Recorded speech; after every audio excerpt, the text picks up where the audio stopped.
Capítulo 3. O Sr. Woodhouse estimava realmente a convivência social, mas da sua própria maneira. Gostava muito que os amigos viessem visitá-lo, e pela soma de várias causas, por sua longa residência em Hartfield e sua bondade, por sua fortuna, sua casa e sua filha, podia selecionar as visitas de seu próprio pequeno círculo, em grande medida, a seu bel prazer. Não tinha muito contato com outras famílias fora desse círculo. Seu horror às horas tardias e aos grandes jantares festivos tornava-o inadequado para qualquer conhecido que não pudesse visitá-lo em acordo com seus próprios termos. Felizmente para ele, Highbury, incluindo Randalls na mesma paróquia, e Downham Abbey na paróquia vizinha, domicílio do Sr. Knightley, compreendia uma área bastante extensa. Com muita frequência, persuadido por Emma, ele recebia alguns dos escolhidos e melhores amigos para jantar.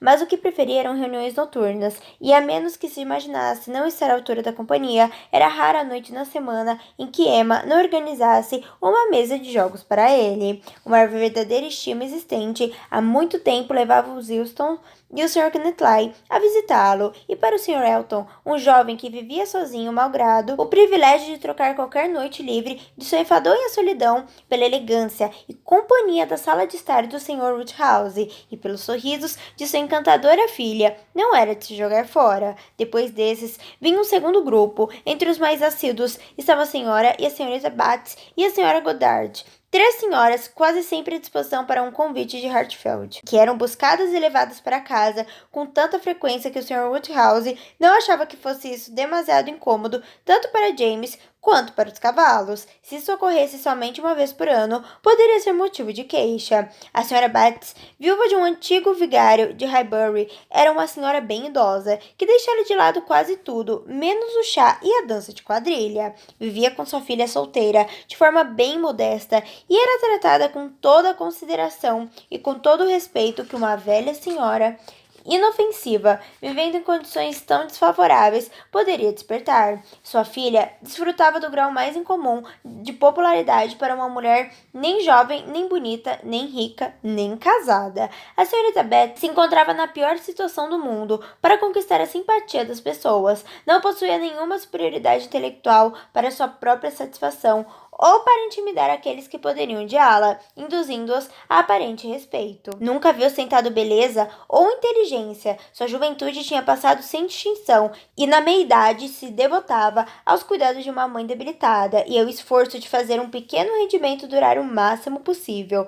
E ainda assim, era uma mulher feliz e uma mulher que ninguém mencionava sem benevolência. Era sua boa vontade para com todos e seu temperamento alegre que operavam essas maravilhas. Gostava de todos, interessava-se pela felicidade de todos e era perspicaz em perceber os méritos de qualquer um. Considerava-se a mais afortunada das criaturas e rodeada de bênçãos por ter uma mãe excelente, tantos bons amigos e vizinhos, e um lar em que nada faltava. A simplicidade e a alegria de sua índole, seu espírito disposto e agradecido, era uma recomendação para todo mundo e uma fonte de felicidade para ela mesma. Destacava-se em conversar sobre assuntos banais, repletos de comentários triviais e mexericos inofensivos, o que agradava sobremaneira o Sr. Woodhouse.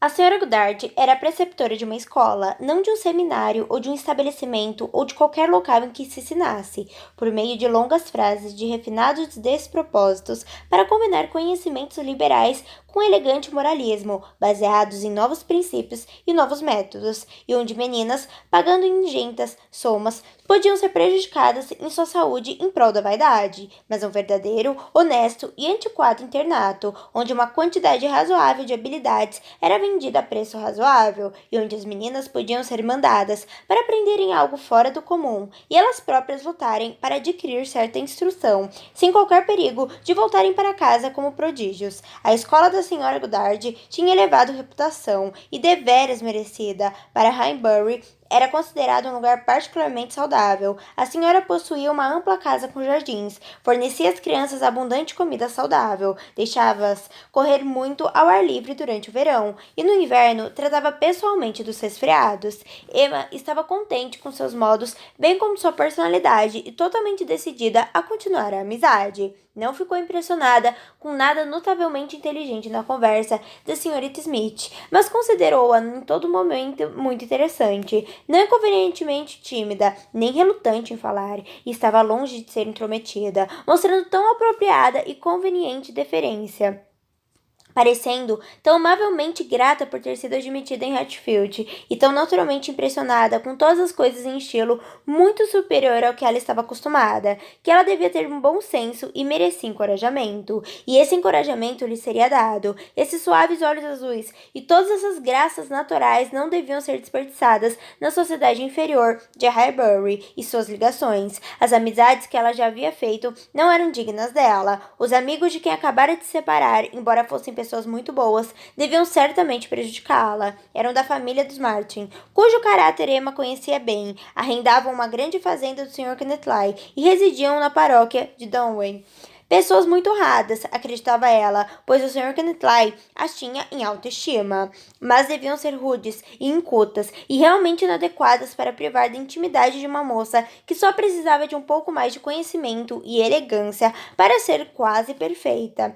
Ela a instruiria, ela a aprimoraria, ela a afastaria das amizades impróprias e a introduziria na boa sociedade. Ela formaria suas opiniões e suas maneiras. Seria uma tarefa interessante e certamente muito boa, altamente adequada à sua situação de vida, a seu tempo livre e possibilidades. Estava tão ocupada admirando aqueles suaves olhos azuis, falando e ouvindo e formulando entre mentes todos esses planos que a noite voou de maneira realmente incomum. E a mesa da ceia, que sempre encerrava essas reuniões e pela qual ela estava acostumada a sentar-se e supervisionar, já estava posta e deslocada para junto da lareira, antes que ela se desse conta. Com uma alegria além do impulso comum de um espírito que nunca fora indiferente ao crédito de fazer bem, e com atenção todas as coisas, com a verdadeira boa vontade de uma mente delicada com suas próprias ideias, fez então todas as honras da ceia, explicou e recomendou o frango fatiado e as ostras cozidas, com uma insistência que sabia ser aceitável para o avançado da hora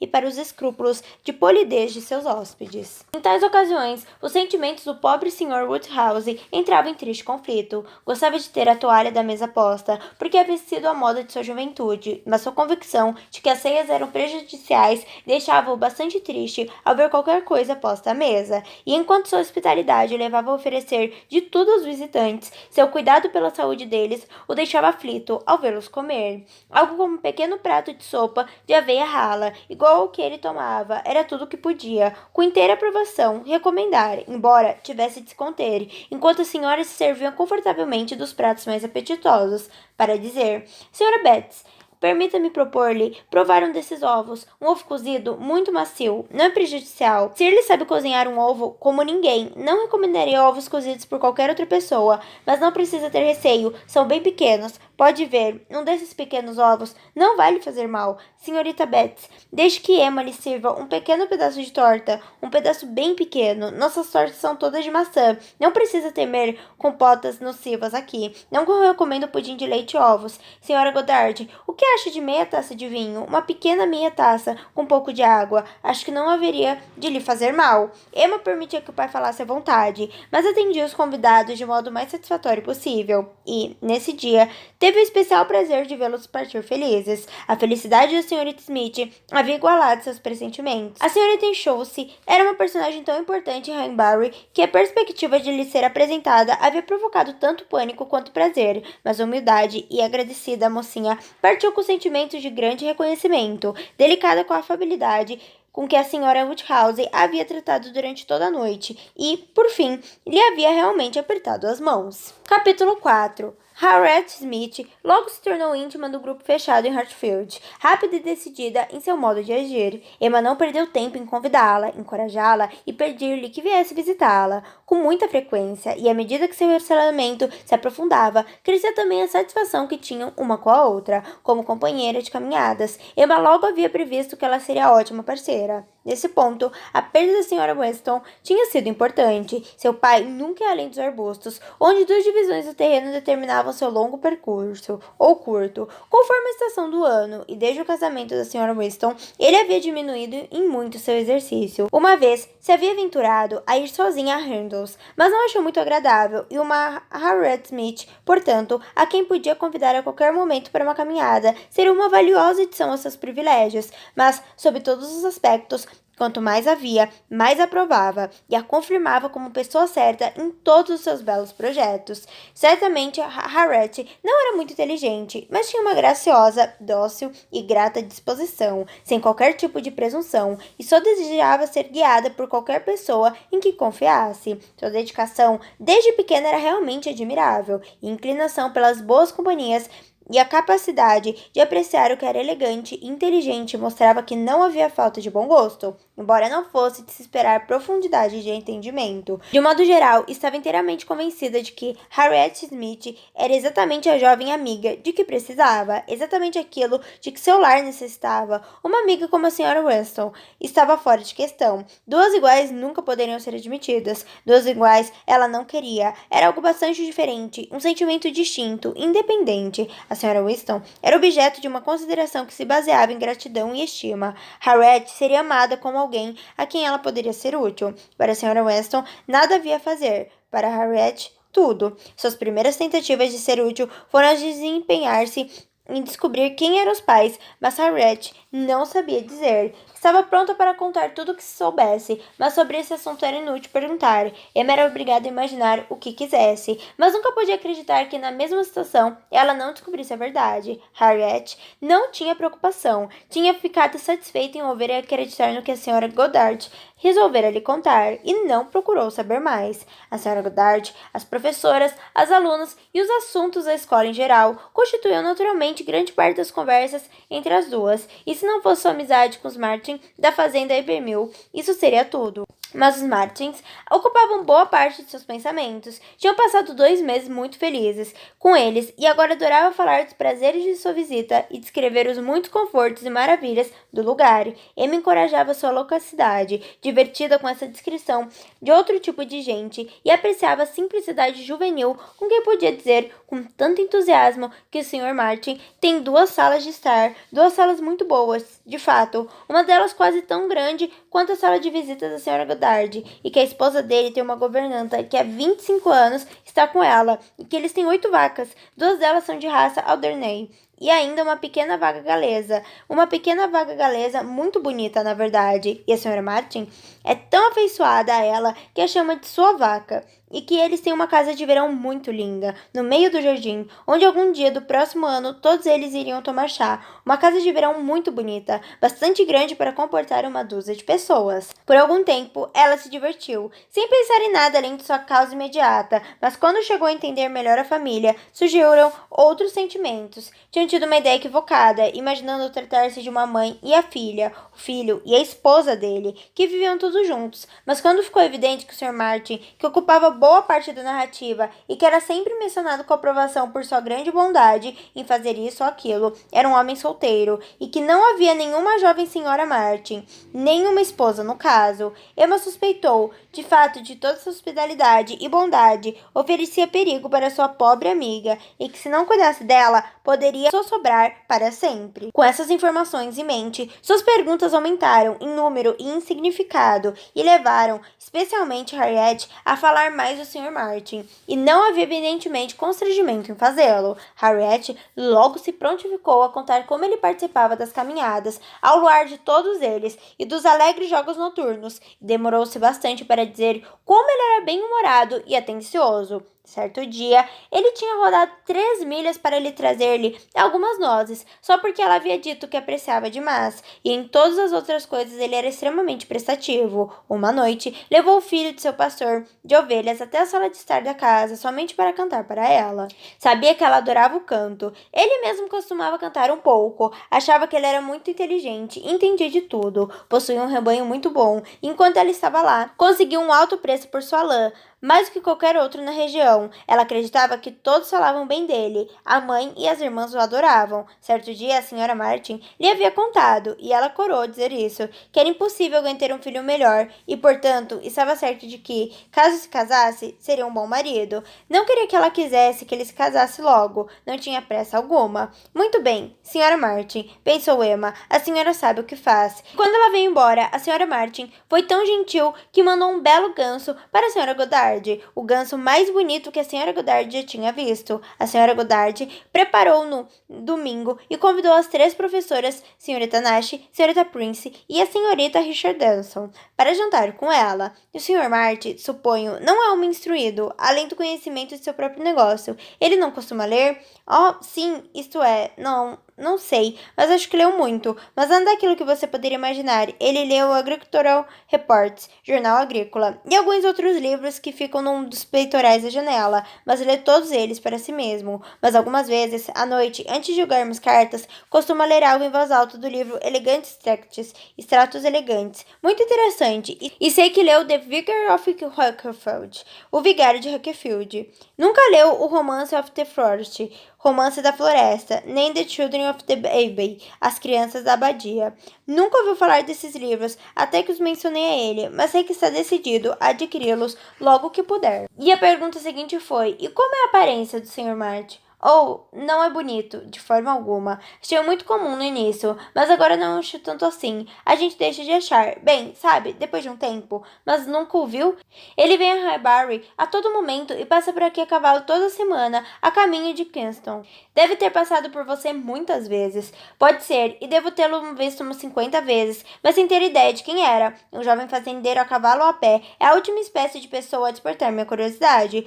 Os pequenos proprietários rurais são precisamente a classe das pessoas com que eu sinto que não tenho nada a ver. Um grau ou 2 mais abaixo e uma respeitável aparência podem me interessar. Posso almejar ser útil a suas famílias de uma maneira ou outra, mas um fazendeiro não precisa de nenhuma ajuda minha e está, portanto, um certo sentido, muito além da minha atenção do que qualquer outro que esteja abaixo dele. Certamente, ou sim, não é provável que tenha observado alguma vez, mas ele a conhece muito bem, na verdade, de vista, quero dizer. Não tenho dúvida de que se trata de um jovem respeitável. Sei, na verdade, que ele é assim. E como tal, desejo-lhe todo o bem. Que idade acha que ele tem? Completou 24 anos no dia 8 de junho passado, e meu aniversário é no dia 23 de junho, exatamente uma quinzena e um dia de diferença, o que é muito curioso. Só 24 anos. É muito jovem para se casar. A mãe dele está perfeitamente certa em não ter pressa. Parece que estão bem confortáveis assim. Se ela se empenhasse em casá-lo logo, provavelmente iria se arrepender. Seria realmente desejável que se casasse daqui a uns 6 anos, se puder encontrar uma boa moça de seu próprio nível, com pouco dinheiro. Daqui a 6 anos, querida senhorita Woodhouse, ele teria então 30 anos. Bem, essa é a idade mínima com que a maioria dos homens que não nasceram independentes podem pensar em se casar. O Sr. Martin, imagino, ainda tem que construir inteiramente sua fortuna. Não pode de modo algum se antecipar às reais circunstâncias. Seja qual for o dinheiro que tenha recebido quando o pai dele morreu, seja qual for sua parte na propriedade da família, está, ouso dizer, tudo em circulação, tudo empregado em seu rebanho, e assim por diante. E embora, com diligência e sorte, possa ficar rico dentro de algum tempo, é quase impossível que já tenha conseguido o suficiente. Com certeza, é isso mesmo. Mas eles vivem de um modo muito confortável. Não tem empregados em casa, mas não sente falta. E a senhora Martin fala em empregar um menino no próximo ano. Espero que não se meta em dificuldades, Harriet. Caso ele venha se casar, quero dizer, fica amiga da esposa dele, pois embora as irmãs dele, de educação superior, não criem obstáculos em princípio, não quer dizer que possa casar-se com qualquer uma que seja naturalmente simpática com você. A infelicidade de seu nascimento deve deixá-la especialmente cuidadosa com relação às suas amizades. Pode não haver dúvida de que você seja filha de um cavalheiro e deva reivindicar essa posição por todos os meios a seu alcance, ou haverá muita gente que terá prazer em degradá-la. Sim, com certeza, suponho que haja, mas enquanto eu puder vir a Hartfield e você for tão boa para mim, senhorita Woodhouse, não tenho medo de que alguém possa fazer. Você entende a força da influência muito bem, Harriet, mas gostaria de vê-la tão firmemente estabelecida na boa sociedade que possa ser independente tanto de Hartfield quanto da senhorita Woodhouse. Quero vê-la sempre bem relacionada e, para esse fim, é aconselhável ter tão poucas amizades estranhas quanto seja possível. E, portanto, digo que, se você ainda estiver na região, quando o Sr. Martin se casar, espero que não seja levada, pela intimidade com as irmãs, a se tornar amiga da esposa dele, que provavelmente será uma simples filha de fazendeiro, sem instrução.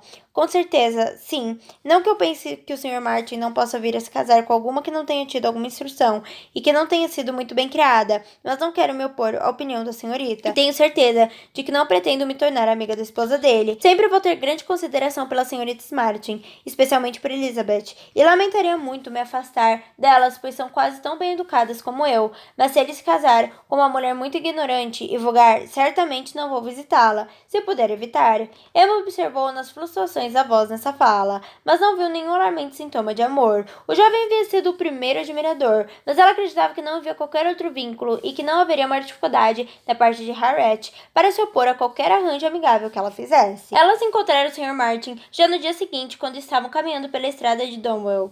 Ele estava a pé e, depois de olhar respeitosamente para ela, olhou com mais sincera satisfação para sua companheira. Emma não lamentou ter tal oportunidade de inspeção e, dando algum espaço à frente, enquanto os dois conversavam, logo seu olhar sagaz fez um reconhecimento suficientemente satisfatório do Sr. Robert Martin. Sua aparência era muito boa e parecia um jovem sensível, mas não mostrava outros atrativos, e quando fosse comparado a algum cavalheiro, ela achava que ele perderia todo o terreno que ganhara na afeição de Harriet. Harriet não era uma pessoa insensível. Ela havia percebido por si mesma a gentileza de seu pai, com admiração e fascínio. O Sr. Martin parecia não conhecer o que eram bons modos. Permaneceram juntos somente por alguns minutos, porquanto não deviam deixar a senhorita Woodhouse esperando, e Harriet então veio correndo até ela com o rosto radiante e o espírito arrebatado, que a senhorita Woodhouse esperava logo recompor. Pense só em nossa felicidade de encontrá-lo. Que estranho, foi muita sorte, ele disse, que não tivesse ido pelo caminho de Randalls. Ele não imaginava que costumávamos caminhar por essa estrada.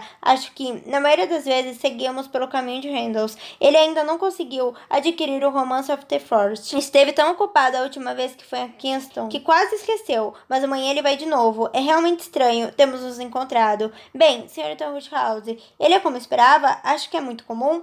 Muito comum, sem dúvida, notavelmente comum, mas isso não é nada comparado à total falta de distinção dele. Eu não tinha direito de esperar muito, e não esperei muito, mas não fazia ideia de que ele fosse tão rude, tão inteiramente sem jeito. Eu imaginava, confesso, um grau ou dois mais próximo de um cavalheirismo. Com certeza, disse Harriet, numa voz mortificada, ele não é tão distinto como os verdadeiros cavalheiros.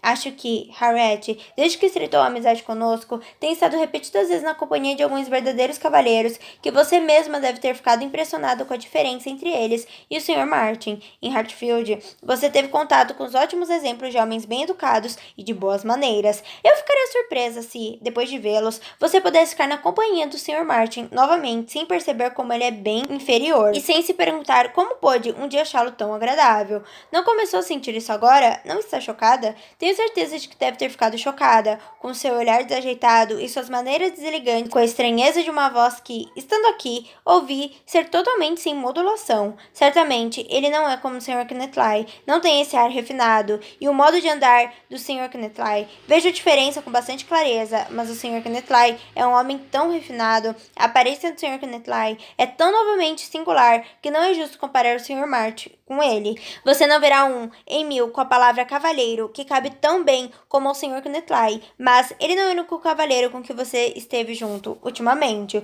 O que pode dizer do Sr. Winston e do Sr. Elton? Compare o Sr. Martin com qualquer um deles. Compare a maneira deles de se comportar, de andar, de falar, de silenciar. Você deve ver a diferença. Oh, sim, há uma grande diferença. O Sr. Winston é quase um homem idoso. O Sr. Winston deve ter entre 40 e 50 anos, o que torna suas boas maneiras ainda mais preciosas. Quanto mais uma pessoa envelhece, Harriet, mais importante é que suas maneiras não sejam desagradáveis.